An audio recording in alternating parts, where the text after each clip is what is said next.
જય શ્રી કૃષ્ણ. રાધે રાધે.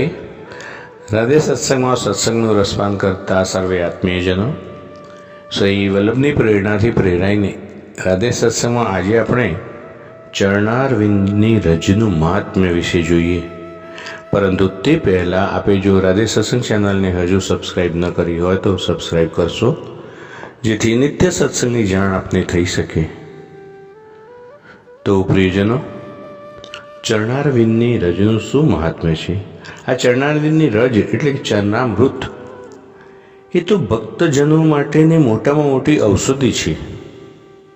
પરંતુ એમાં આપણી શ્રદ્ધા દ્રઢ હોવી જોઈએ.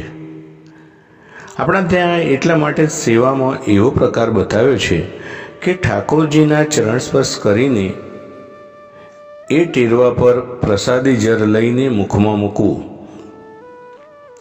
જેથી ભગવત ચરણારવિંદની રજ જલ સાથે મિશ્રિત થઈ અને આપણા હૃદયમાં પધારે અને આપણા આંતરિક શરીરને શુદ્ધ રાખે. માટે આપણે શ્રી વલ્લભકુલને કેસર સ્નાન કરાવી એ ચરણામૃતનું પાન કરીએ છીએ.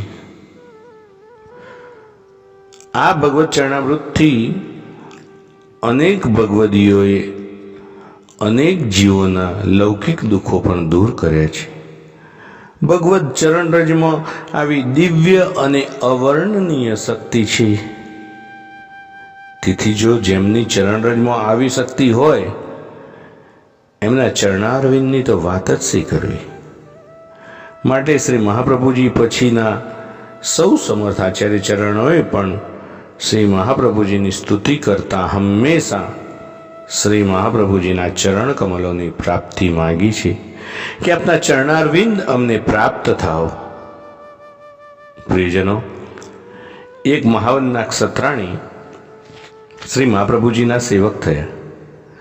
શ્રી મહાપ્રભુજી એમને આજ્ઞા કરી કે ઠાકોરજી પધરાવીને સેવા કર. તો એમણે શું કહ્યું? એમણે કહ્યું, મહારાજ, હું તો તમને ઓળખું, બીજાને નહીં.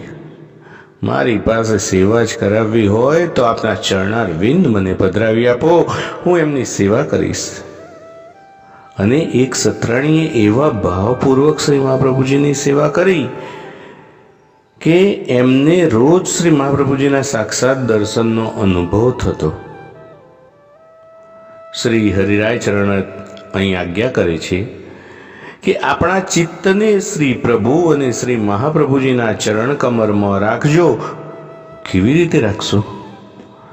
સતત અને સતત શ્રી કૃષ્ણ શરણમ મમ, શ્રી વલ્લભ શરણમ મમ, એ જપ કરતા રહેવું. શ્રી પ્રભુના અને શ્રી મહાપ્રભુજીના ચરણારવિંદોનું જપ કરતા કરતા ધ્યાન કરવું. કેવા કોમળ કમર જેવા ચરણારવિંદ છે, કેવો ગુલાબી વર્ણ છે.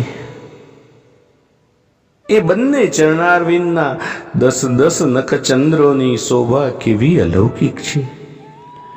એ ચરણ કમળમાંથી કેવી અલૌકિક સુવાસ પ્રસરે છે.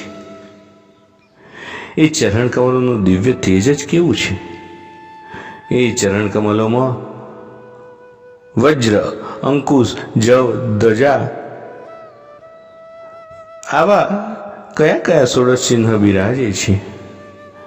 આ સર્વનું ધ્યાન શ્રી કૃષ્ણ શરણમ મમ અને શ્રી વલ્લભ શરણમ મમ એનો મનમાં જપતા જપતા ધ્યાન કરવું. અને એમ કરતા શ્રી પ્રભુ અને શ્રી મહાપ્રભુજીના ચરણ કમરમાં આપણું મન સ્થિર થશે. તો પ્રિયજનો, આ સાથે આજના સત્સંગને શ્રી વલ્લભના ચરણમાં સમર્પિત કરી અત્રે વિરામ લઈએ. ફરી મળીશું રાધે સત્સંગમાં નવા સત્સંગ સાથે. શ્રી વલ્લભાધીશ કી જય. જય શ્રી કૃષ્ણ. રાધે રાધે.